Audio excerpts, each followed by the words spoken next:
All right, we're live.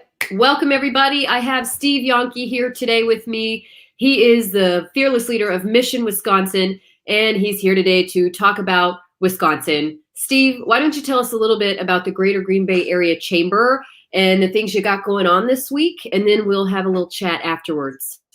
Oh, thanks, Jamie. It's always good to be here, another Friday. And the Greater Green Bay Chamber is the second largest chamber in the state of Wisconsin. It is the oldest chamber, and they have taken the initiative to directly recruit transitioning military service members, spouses, and veterans to live and work in the Greater Green Bay area. And what we've done is we formed a partnership with them about and how to connect to their 19 municipalities. So that also work with the Greater Green Bay Chamber in Brown County.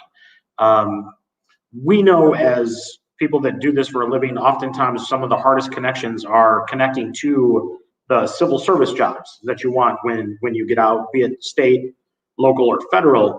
So we wanted to try to create a second door approach where we work with HR managers to better pipeline them transitioning military, where they can still continue to serve a great community like Green Bay and the area that it resides in.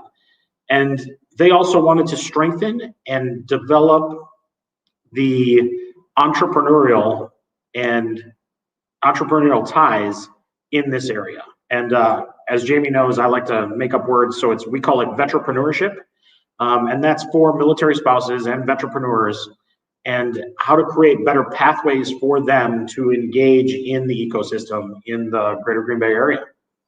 So we're excited to be doing that this year. We're going to have events every month at the Urban Hub, and we hope to bring some more people from outside the area in, because that hive mind is never good, and we like that, not just diversity of thought, but also that diversity of people. And when you come to Green Bay and to live and work here, it's a great opportunity, but we also want you to contribute. I heard a rumor that Wisconsin was very family friendly. It's so family friendly. You can have your young son on the show with us today. Yeah, he's back there. I also have a cat right in front of me in my blinds, and so if the sun gets me in the face and I make silly faces, that's all right. It never fails. Every time I talk to Steve, the train goes by. Something's going on at my house, and I used to call it House Chapman. I think I'm just going to start calling it the Chapman Circus now, because I can't seem to get my people and my little people to be quiet. Case in point. That is the common reaction to seeing me, right? Screaming, crying. He handled it well though. So yeah, all happy faces. They're just loud. So anyway, but okay. So we're going to talk a little bit about some fun stuff today. Let's talk about what you see, Steve. You do this every day. I do this every day. What are some of your pet peeves that are not Zoom meeting related? So not Zoom meeting related pet peeves. My favorite one, and it's a long running list, and I always try to focus on the positive, but this week it was the non-offer offer, right? Congratulations, candidate. You have made it to the final round of the Hunger Games, and you are the candidate that we are going to interview for 3 hours. It's going to be amazing. Oh, and by the way, we're going to follow up with you afterwards, and we're going to say, we really like you. We want to hire you. Can you call us in May? What else? The non-offer offer. I hate those. It's leading people along, giving them false hope, and then they could be obtaining another position between now and March. So it sucks. It does, and we're going to continue to work to get another position, but it's one of those, like, is it an offer? Is it not an offer? And we know that the job hunt is a lot of matchmaking, ultimately, right? Like, that's really what it is. It's kind of a relationship that you're entering into. I like to coach the folks I work with that when they identify a company they work for, the worst thing that they can do is say in that third or fourth interview, right, where it's getting kind of serious, where they say, I'm really looking forward to the future, working with your company, and these are all the things I can't wait to fix, right? So I like to tell people, how would that work with your spouse? If you were sitting down at your 4th date and you said, you know what, Jamie, I see a long and glorious future together, but I am also looking forward to fixing all these things about you. It's probably not going to be a 5th date, right? Like, this is just not going to go well. And the job search is a lot like that as well. So you can't just roll in there and be like, I'm really optimistic about our future. Oh, by the way, I need you to lose weight, change your hair color, right? Your toenails are terrible, like all those things. And they're going to be like, probably hard pass, I'm out. Dying over here. Oh, so Steve's pet peeve number 2. Oh, number 2. The pet peeve number 2 is I'm gonna steal yours. The I'm gonna do it, but I never do it. The I'm engaged in this process, but I'm technically not engaged in this process. Like, I've come to you for help, but I don't actually want your help. I'm just trying to check a box. Yes, Jesse, absolutely. The non-offer offer is not an offer, and breadcrumbing the candidate, yes, that is absolutely true. But if they post the job to hire, then why wouldn't they hire upon completion of the hiring process?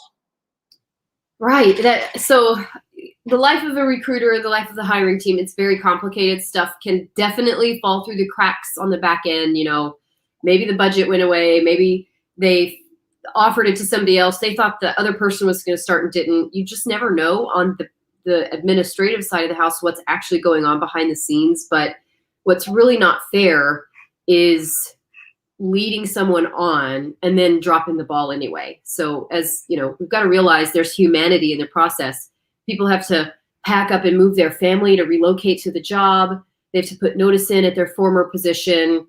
And so really, it's really not fair to the candidate or candidates if you, as the hiring team, end up leading them on for a month, 2 weeks, more than a month, and then drop the ball on hiring them, because they're arranging their life around this job, and everything.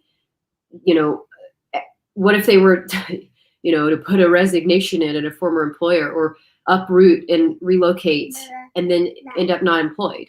That would be horrible. So, and you see that happen to people. Absolutely. And oftentimes, like, the non-offer offer comes with some caveats, right? Like, we don't have processes or systems in place. We think that you're going to be a good fit later because of this or this. But the question is, then why did you go through the process to hire now? Right? Like, if you're not going to actually hire or give a start date, or a real offer, like Jesse mentioned, there just has to be a better communication, like you said, Jamie, right, between the two. And Jesse's point with the defense contractors, I've actually seen job seekers on their resume that are going for contractors say on the bottom, "Do not use my resume for contract bids." I know defense contracting, it's kind of dangling the carrot. You're like, if we get this contract, you're totally hired, but we have no idea. It's a crapshoot. But it's again about what Jesse said here in this comment about transparency. If you know, if you're the recruiter and that person is actively employed and you want them so bad, but you're not sure if you're going to win the contract, you just tell them, look, we want you, but there's no guarantee here. Don't make any major life changes in the meantime. Don't set your hopes on it and then go resigning from your current job, because if we lose this contract, then you're going to be out of luck. So anyway. And this goes back to, like, ultimately what we were talking about earlier, where the job hunt is truly a relationship building process, right? So we need, as a job seeker, as a candidate, plus as a recruiter or somebody doing the hiring, understanding that there's another person on both ends of that. And there are things that are often either outside of their control, but doing the best to communicate those things along the process like adults, and not, like, don't go someone, if you're a candidate, even if you're an employer, don't do that, right? And just say, breaking up is always hard to do, right? Like that's kind of the joke, but send the breakup email and say, hey, listen, I really appreciate our time together working on, finding me a job with this.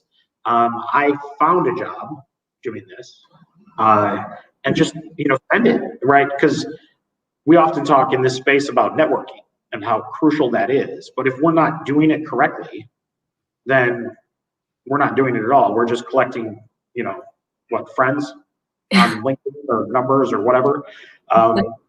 So it's truly, following up with that thing, but also saying, hey, it's not going to work for me right now. And understanding that it's not personal. It's just, this is how this works. And you got to realize too, as a job seeker, that recruiter is probably not the final decision maker. They're being tugged back and forth between the decision makers and you, and their job is sort of as a gatekeeper, and they have to share the bad news a lot of the time, and it's really not on that recruiter. So just have grace for your recruiter or for your sourcer or whoever it is that you're dealing with, because they're probably really not the wizard behind the curtain pulling the strings. They're just typically the gatekeeper, and then it's somebody else that you probably don't know who is making those choices. So just have grace on the recruiter. They hate bearing the bad news to you too. Yep. So and like you're saying, Jamie, the thing that you want to be with that recruiter or the person assisting you in your pathway to your next career is honest. Mm-hmm. So the more information that you can share with them, like, I'm interested in your job and it is the 1A job, right? So Jamie's my recruiter. I'm talking to her about this. So saying, see, he agrees.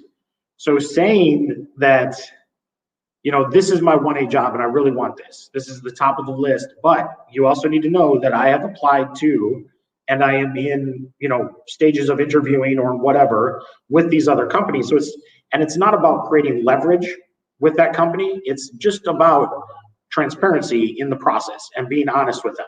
So that recruiter then is going to be able to say, if, theoretically, right, if you don't get the job with that company, they can say, I know somebody at company 2 that you really liked, and I can put in a good word for you, and say, we would have hired them. Because it is a community, right, as well. And we really wanted this candidate, but it just didn't work out.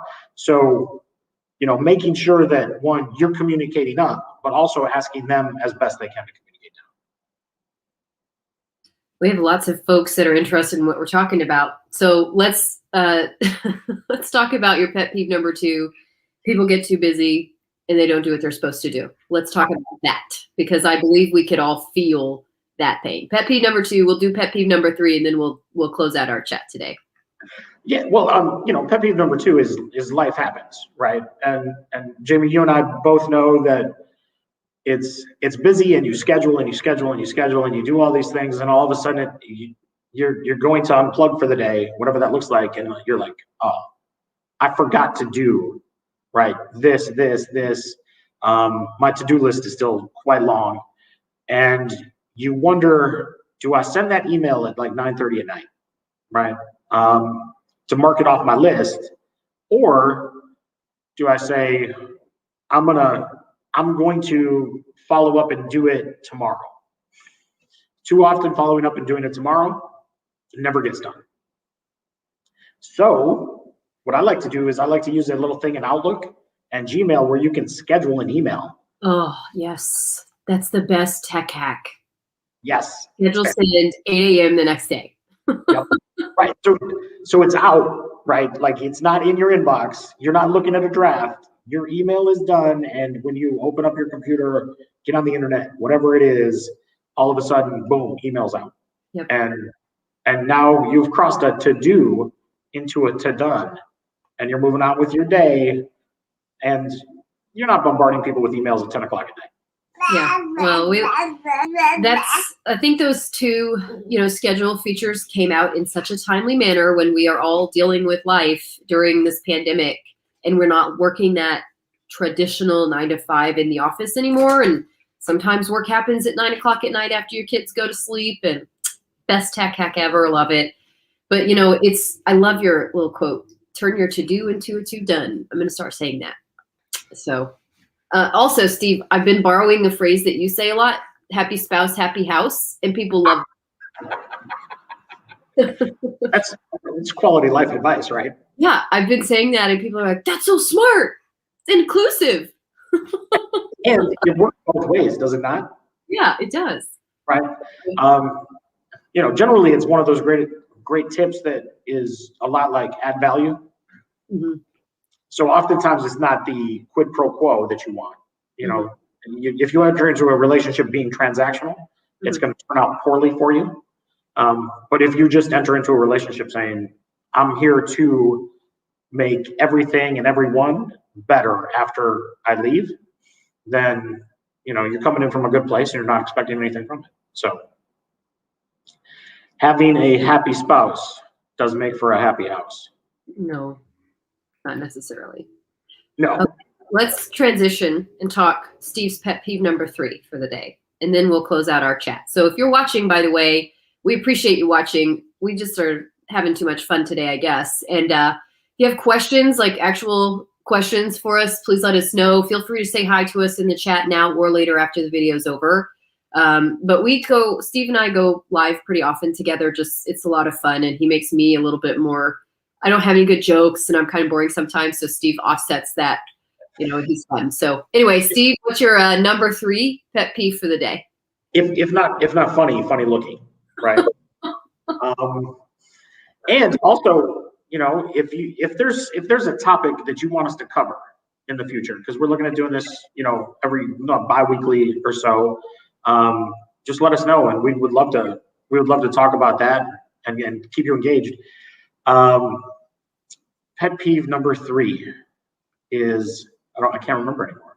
Oh, I lost it. It's gone. Well, it can't be Zoom meeting related because I'm breaking all of the rules right now.